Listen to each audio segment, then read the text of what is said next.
She was just folding laundry, the kind of everyday thing a woman does when she's living in the comfort of trust. 6 years together. One proposal. Countless little routines that felt like forever.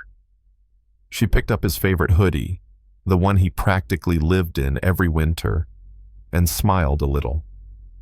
That smile disappeared the second she opened the drawer. Inside was an envelope, thick, cream-colored, sealed with a wax stamp. She cracked it open and froze. It wasn't bills, it wasn't notes, it was a wedding invitation.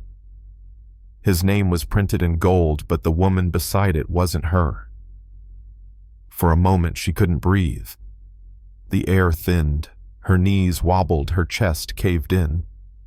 6 years of believing, of laughing, of building dreams together, and he was planning a wedding with someone else.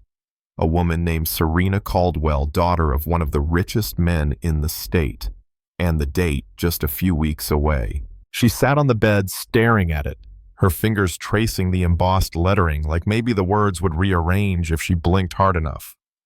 But they didn't. It was his name, bold and unforgiving. When he came home that afternoon, whistling coffee in hand, and kissed her cheek, like nothing had changed, she realized something chilling. He really thought he could get away with it. He thought she'd never find out.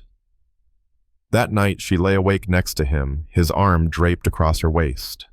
Every breath he took felt like another knife in her ribs. He mumbled "love you" in his sleep, and all she could think was, "Why are you still lying even now?" The next morning, she buttered his toast, poured his coffee, smiled faintly. Her hands shook under the table, but her face didn't betray her. He joked, she nodded. He kissed her forehead before leaving, and she just sat there, her coffee turning cold, realizing she was engaged to a ghost, a man who'd already walked out of their future, but was still holding her hostage in the present. By the third day, the grief had hardened into rage. She finally told her best friend over the phone, "I found his wedding invitation. He's marrying Serena Caldwell." There was silence, then disbelief, then anger from her friend. "You can't let him get away with this." And she didn't plan to. She whispered steel in her voice. "I'm not going to cry anymore. He made a choice. Now I'll make mine." That's when she thought of Luke Harrison, Daniel's so-called best friend, though anyone with eyes knew Luke was everything Daniel envied. Old money, sharp as a blade, the kind of man who walked into a room and the air changed. Daniel used to say, "If I had Luke's backing, I'd be unstoppable." She remembered the way Luke once looked at her across a crowded gala, not inappropriate, just long enough for her to notice. Back then she brushed it off. Now it was a card she could play. She messaged him. "Hi, Luke. I could use some advice. Coffee." She didn't expect an answer right away, but within 5 minutes he replied, "Of course, my assistant will set it up." She showed up the next day in a green wrap dress that hugged her figure, just enough hair softly curled, gold necklace catching the light. Luke stood when she arrived, smiling warmly, not politely. "Nora," he said, his voice carrying her name like it meant something. They sat in the corner of the cafe, and when she leaned forward, her voice low, she dropped the truth. "I was engaged to Daniel. He proposed 6 months ago, but I just found out he's marrying Serena Caldwell next month." Luke blinked, leaned back, and exhaled slowly. "Jesus, I knew they were seeing each other, but I didn't know." She cut him off. "I don't want sympathy. I want something else." His brow rose. "Revenge?" She tilted her head. "Something like that." A beat of silence, then his lips curled. "What are you proposing?"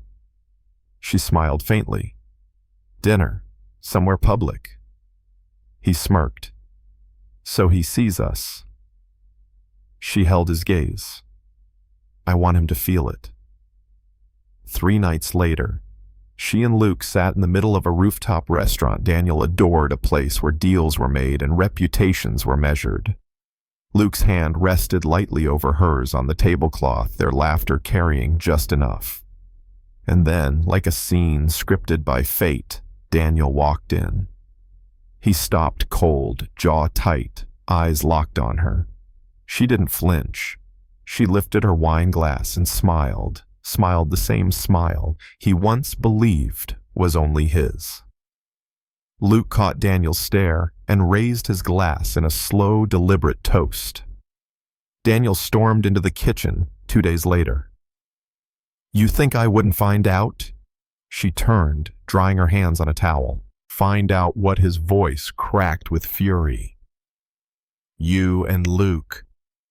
She tilted her head. "You mean the man you used to call your closest friend funny? You betrayed me, but now you want to play the victim." His jaw clenched. "I never stopped loving you." She laughed bitterly. "You didn't love me enough to stay faithful." He stepped closer, his voice dropping to a hiss. "You're just a pawn to him." Her eyes narrowed. "That's exactly what you made me." And then she walked past him, leaving him to stew in his own ruin. Days later, Daniel barged into Luke's office. "You're really doing this?" Luke leaned back casually. "Doing what?" Sleeping with my fiancé. Luke raised a brow. "Your fiancé." "Pretty sure that title expired the second you printed wedding invitations with another woman's name." Daniel slammed his hands on the desk. "We've been friends since college." Luke's smirk faded into steel. "No, Daniel. We've been competitors since college. Don't get it twisted." Daniel's voice dropped low and threatening. "She's mine." Luke stood adjusting his cufflinks. "Not anymore. You gave her up the moment you chose money over love, and now I'm going to marry her." Daniel's face went pale. Luke leaned closer, voice calm but lethal. "You were chasing a contract. I'm building a life." When Daniel got home that night, the ring box sat on the coffee table. The ring he once slid on her finger was back inside. Next to it, a note in her handwriting. "You didn't lose me. You sold me. Good luck at your wedding." But the wedding never happened. 3 days before Serena's father dissolved the engagement, cold as business, he'd found a better merger. Daniel was tossed aside like bad stock. He lost Serena, lost the Caldwell fortune, and worst of all, he'd already lost Nora. He showed up at her door one night, desperation dripping from his voice. "I thought I was doing it for us, for our future. I wanted to be rich enough to give you the life you deserved." She shook her head softly. "I already had the life I wanted. It was you, before you turned me into a stepping stone." His voice cracked. "We can rebuild." Her eyes softened, but her words didn't. "I don't hate you, Daniel. That's the problem.